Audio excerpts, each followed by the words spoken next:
Muy buenos días para todos. A nosotros nos correspondió el tema de notificaciones, comunicaciones y recursos. Mi nombre es Brian Eduardo Moreno Delgado y el de mi compañero Eiber Giovanni Vargas Rivera. Venimos a exponer. Si se alcanza a ver las diapositivas, me confirma Eiber. Sí, Brian, sí, se le ven bien. Listo. El día de hoy, pues vamos a hablar de respecto a las notificaciones judiciales en procesos disciplinarios y comunicaciones. Entonces, cuando hablamos de notificaciones judiciales, la persona que tiene a su cargo esta actividad se enfrenta a una problemática, no solamente la actividad propiamente dicha, sino del exceso de regulación normativa. Y además también, como hemos dejado sentado, la relevancia que tiene esto para el debido proceso y las garantías judiciales. Por ello, lo más importante en realidad es que la actividad se realice de manera planificada, de manera ordenada, y así entonces hemos identificado que el proceso de notificación judicial comporta al menos 5 actividades que se deben de tener en cuenta al momento de abordar esta tarea. En primer lugar, hay que determinar cuál es el tipo de asunto que se debe notificar. Pues las decisiones judiciales, las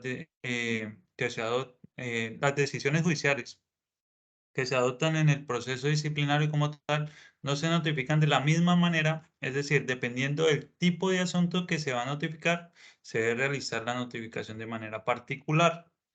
En segundo lugar, se debe identificar a qué persona se debe notificar o comunicar. No todos los que intervienen en un proceso disciplinario tienen, por ejemplo, la misma connotación de sujeto procesal, pero son destinatarios como tal de notificación y comunicación, como pasa con el ciudadano quejoso.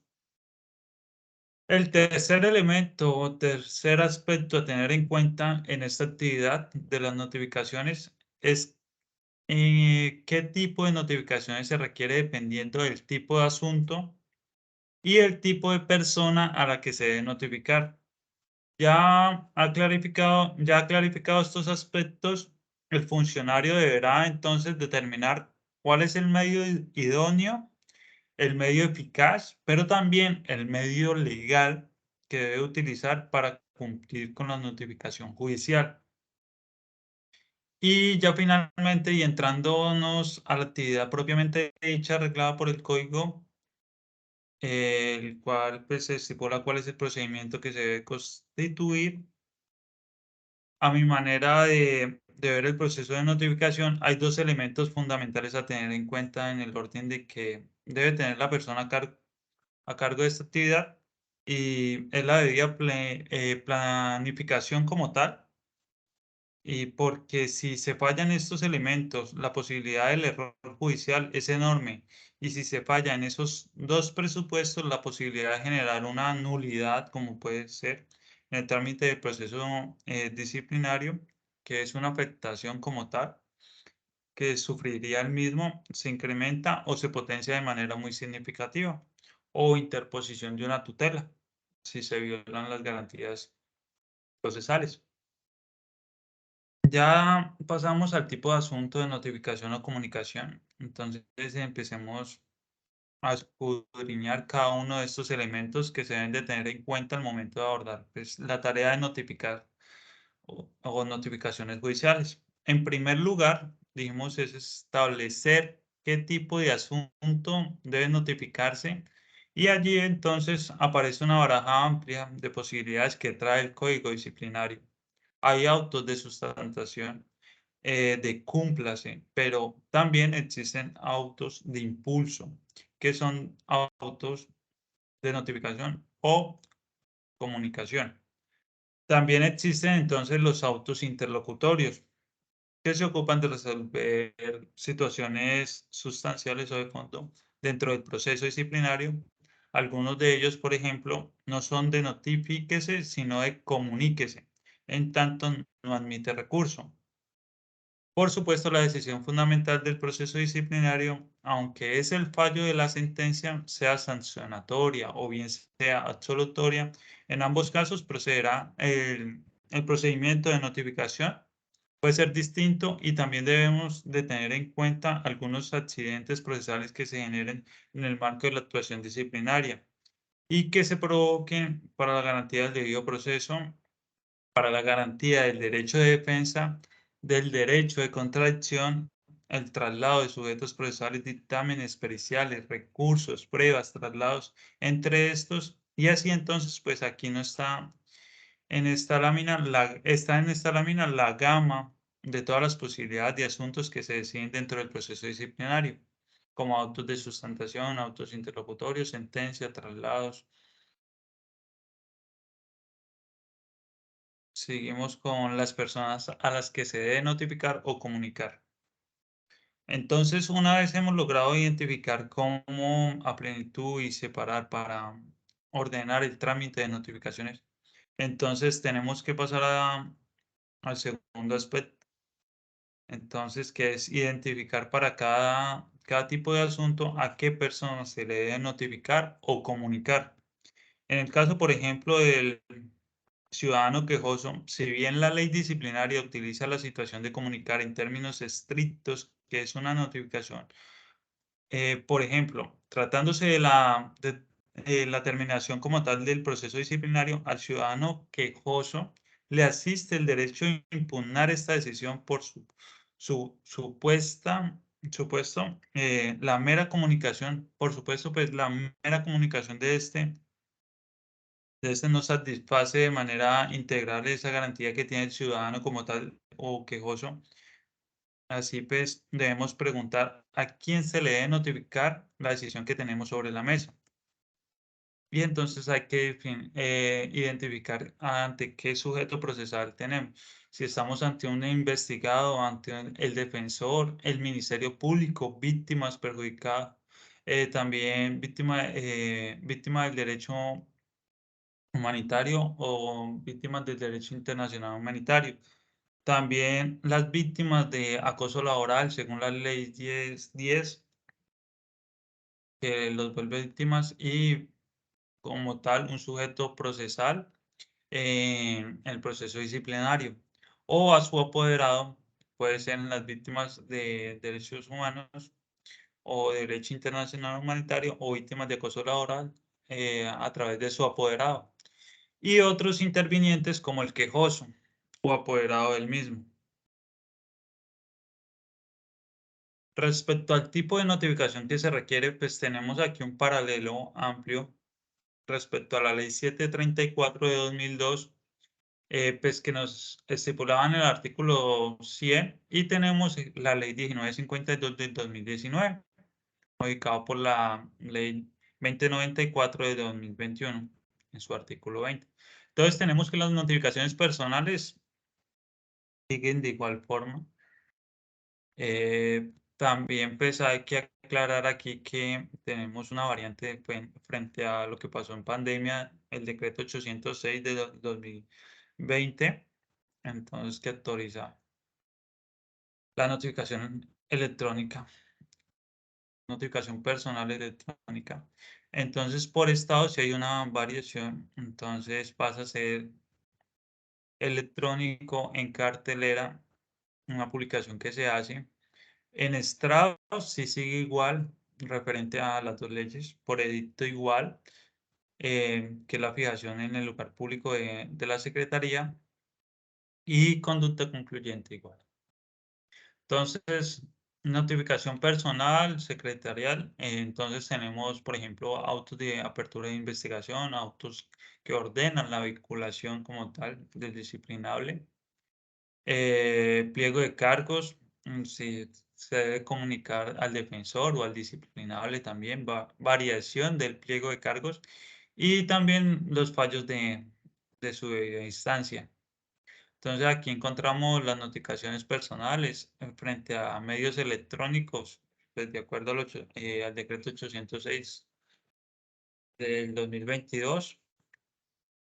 Solo sucedió en pandemia y como se surtían antes. También aquí, como lo estipulamos antes, dependiendo del sujeto procesal, también las notificaciones que se deben de hacer como al Ministerio Público, las víctimas perjudicados. víctimas de acoso laboral, y como tal a los intervinientes. Entonces encontramos aquí notificaciones por estado y las notificaciones electrónicas. Entonces la diferencia aquí de la ley 734 del 2002 y la 1952 del 2019, aquí esclarece algunos parámetros referente a la notificación por estado electrónico. Entonces él aquí da una gama amplia referente a la notificación del estado electrónico como tal, cómo se debe surtir. Notificación de decisiones interlocutorias. Entonces, tenemos una variación respecto a concerniente de la 734 y la 1952. También por temas de pandemia, la modificado por el decreto 806. Por edicto sí sigue igual,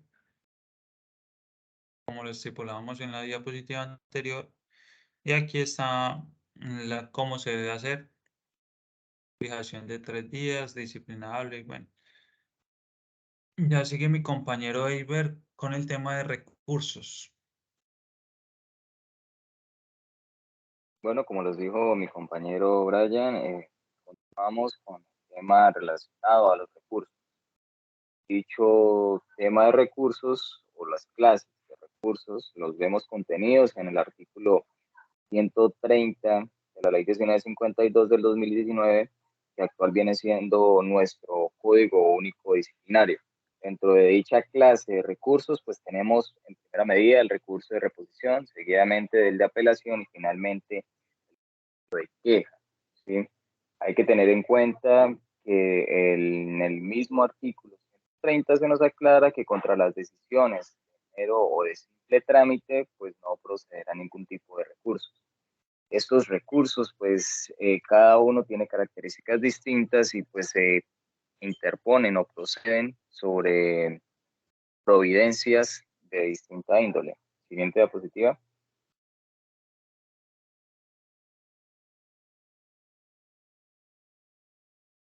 Tenemos en primera medida el recurso de reposición, el cual está contenido en el artículo 133 de nuestro Código Único Disciplinario, el cual dicho artículo fue modificado por el artículo 27 de la Ley 2094-2021. Este recurso procede pues sobre decisiones específicas, como les dije, cada uno de los recursos pues procede sobre ciertas providencias. En este caso, para el recurso de reposición, primero pues procede contra las decisiones sobre la solicitud de nulidad, también procede sobre la decisión que niegue la solicitud de copias, procede también sobre la decisión que niega la prueba en la etapa de investigación, procede también sobre la decisión que declara la no procedencia de la objeción al dictamen pericial, también sobre la decisión que niega la comunicación y la decisión que pues finaliza el procedimiento para el testigo renuente y el quejoso temerario. Siguiente diapositiva. Frente al recurso de apelación, el cual está contenido en el artículo 134 de nuestro Código Único Disciplinario, el mismo procede sobre las decisiones, en primera medida, a la decisión que niega las pruebas, en este caso, pues que las niega en etapa de juicio. ¿Sí? Hay diferencia pues en el de reposición y en el de apelación, dado que el de reposición es en etapa de investigación, en el de apelación ya es estando en etapa de juicio. Tenemos también que procede sobre la decisión de archivo, también sobre la decisión que finalice el procedimiento para el testigo renuente y el quejoso temerario, y finalmente el fallo de primera instancia. ¿Sí? Dicho recurso, siguiente diapositiva, por favor. Dicho recurso, en el caso en el que se llegue a decretar, es decir, en el caso en que se dé dicho recurso, si sea favorable, pues debe tener o puede tener unos efectos sobre la decisión, pues en el primer caso, pues tenemos el efecto suspensivo y en el segundo caso tendríamos el efecto devolutivo. El efecto suspensivo, pues caería sobre la decisión de archivo, también sobre la decisión del fallo de primera instancia y sobre la decisión que niega totalmente la práctica de pruebas si no se han decretado de oficio. Y frente al efecto devolutivo se presenta pues cuando se niega la totalidad de las pruebas y se decreten de oficio, y con la negación de pruebas a solicitud del disciplinado y pues que esta sea parcial. Siguiente diapositiva. Otra cosa importante a tener en cuenta frente al recurso de apelación es que pues, se presenta la denominada prohibición de reformatio impeius. Está contenida en el artículo 135 de la Ley 1952 de 2019, la cual, pues básicamente es pues, la prohibición de reformar a peor, ¿sí? Esto, pues, cumpliendo lo obligatoriamente expuesto en el artículo 31, inciso segundo de la Constitución Política, en el cual, pues, se nos plasma que, pues, el superior, en la providencia que resuelva, pues, dicho recurso de apelación interpuesto contra el fallo sancionatorio, pues, no podrá agravar la sanción impuesta cuando el investigado, pues, sea apelante único, ¿sí? Es decir, entonces, ese funcionario que resuelva dicho recurso de apelación no puede agravar la sanción cuando dé la decisión frente a dicho recurso. Siguiente diapositiva. Aquí ya continuamos con la oportunidad de interponer pues, los recursos anteriormente mencionados. Se hace un paréntesis o una claridad de que pues no se ha desarrollado el recurso de queja, pero pues es que este recurso tiene como un trámite especial, por lo tanto pues se dejará para un desarrollo para más adelante. Y pues como en primera medida se habla de las oportunidades frente a los dos primeros recursos, es decir, reposición y apelación, entonces vamos a continuar con esto. Entonces continuamos con lo establecido en el artículo 131 de nuestro Código Único Disciplinado, el cual pues fue modificado por el artículo 25 de la Ley 2094-2021. En este se nos aclara que pues si los recursos de reposición y apelación pues se podrán interponer desde la fecha de expedición de la decisión hasta vencido 5 días siguientes a la notificación. También tenemos que si la decisión de la si la notificación de la decisión pues se realiza en estrados, pues los recursos pues deberán interponerse y sustentarse dentro del desarrollo pues de la misma audiencia o diligencia. Hay que dejar también claro que si el mismo, es decir, la misma diligencia se desarrolla en diferentes sesiones, pues dicho recurso debe, pues obviamente, interponerse y sustentarse en la sesión en la cual pues se profiere la decisión que pues se pretende impugnar mediante dicho recurso. Siguiente diapositiva. Tenemos la sustentación de los recursos. Aquí pues vemos que el mismo está contenido en el artículo 132 de nuestro Código Único Disciplinario, y pues el mismo fue modificado mediante el artículo 26 de la Ley 2094-2021. Aquí se nos aclara que pues quien interponga un recurso pues debe exponer obviamente las razones en lo cual pues sustenta dicho recurso, es decir, por los cuales cree pertinente que dicho recurso es procedente, y pues la misma debe ser interpuesta y sustentada ante el funcionario que profirió la decisión y en el plazo establecido en el artículo anterior. Es decir, pues desde la fecha de la expedición de la decisión hasta el vencimiento de los 5 días siguientes a la notificación, o en caso de que sea en estrado, pues debe obviamente interponerla y sustentarla en el curso de la diligencia. Aquí debemos dejar un concepto claro que es el recurso desierto. El mismo pues se presenta dado que pues la sustentación de del recurso pues no se presenta en el tiempo oportuno o no se realiza de pronto de la forma debida, entonces pues dicho recurso se considera recurso desierto. Siguiente diapositiva. Finalmente tenemos el último tipo de recurso que viene siendo el recurso de quejas. El mismo está contenido en el artículo 136 de nuestro Código Único Disciplinario, el cual de manera breve se nos aclara que el recurso de quejas pues procederá, o es aquel recurso que procede contra la decisión que rechaza el recurso de apelación. Siguiente diapositiva. Aquí encontramos pues el trámite del recurso de queja. Como les dije, pues se maneja un trámite distinto al que inicialmente se manejan los primeros dos recursos, es decir, reposición y apelación. Dicho trámite pues lo vemos contenido en el artículo 137 de nuestro Código Único Disciplinario, y pues en el mismo pues nos detalla que dentro del término de la ejecutoría de la decisión que niega el recurso de apelación, pues se podrá obviamente interponer y sustentar el respectivo recurso de queja. Este pues recurso debe interponerse de manera oportuna, dado que si no se realiza de esa forma, pues de plano será rechazado.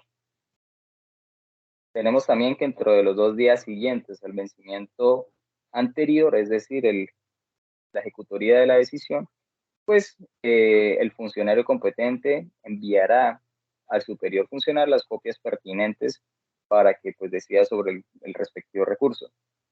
Ya que se habla del tema de copias, pues va a surgir un tema el cual pues se debe dejar claro, siguiente diapositiva, el cual viene siendo el tema de costos, ¿sí? Pues obviamente el tema de costos frente al tema de las copias. Aquí se nos aclara dentro del mismo artículo 137 que pues el costo de las copias pues en primera medida va a estar a cargo del impugnante, es decir, quien impugna la decisión y pues interpone el recurso. Y pues también se nos deja claro que quien conoce el recurso de la queja pues necesita copias de otras actuaciones, pues debe ordenarle al competente que pues le remita lo más breve posible esta información para que se surta con este costo. Siguiente diapositiva. Bueno, una vez desarrollado el tema de los recursos, cabe o resulta pertinente desarrollar el tema de la ejecutoría de las decisiones, el cual pues está contenido en el artículo 138 de nuestro Código Único Disciplinario, y pues se nos aclara que las decisiones disciplinarias contra las que proceden los recursos quedarán en firme 5 días después de la última notificación, ¿sí? También las que pues se dicten en audiencias o en diligencias al finalizarse esta o la sesión donde se hayan tomado la decisión, si no fuesen impugnados. Es decir, como les dije con anterioridad, el caso en el que se deba presentar y sustentar el recurso dentro de la audiencia, este término quedará finiquitado una vez dicha diligencia se termine. O sea, en este caso, pues ya no se podrá impugnar el recurso. Tenemos también que las decisiones que resuelvan los recursos de apelación y queja, la consulta y aquellas contra las cuales no proceden recurso alguno quedarán en firme el día que sean notificadas. En este caso, pues debemos tener en cuenta lo concerniente a la ejecutoría de la decisión, que pues se puede presentar en 3 casos: cuando no procedan recursos, cuando procedan recursos y no se interponen, y cuando procedan recursos y el mismo se resuelve, ¿sí? Siguiente diapositiva. Tenemos el tema concerniente al desistimiento de los recursos.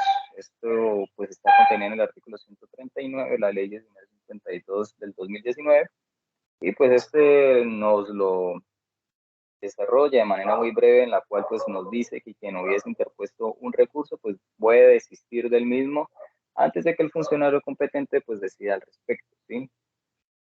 Siguiente diapositiva. Finalmente tenemos el tema de corrección, aclaración y adición de los fallos. Esto contenía en el artículo 140 de nuestro Código Único Disciplinario, en el cual, pues, en los casos en el que haya pues un error aritmético o en el momento, en el nombre o entidad del investigado, de la identidad o fuerza en donde labora o laboraba, o en la denominación del cargo o función que ocupaba, o de omisión sustancial o de la parte resolutiva del fallo, pues debe ser corregido, aclarado y adicionado según el caso, de oficio o a petición de parte por el mismo funcionario que pues profirió el mismo. También tenemos que pues el fallo corregido, aclarado o adicionado pues será notificado en lo previsto por el presente código, es decir, se notificará frente a cómo se desarrolla en el presente código. Y finalmente tenemos que cuando no haya lugar a corrección, aclaración o adición, se rechazará la petición mediante un auto que no afectará la ejecutoria del fallo, ¿sí? Bueno, compañeros y profesor, aquí terminamos con nuestro tema de exposición, es decir, notificaciones y comunicaciones, y el tema de recursos dentro del proceso disciplinario.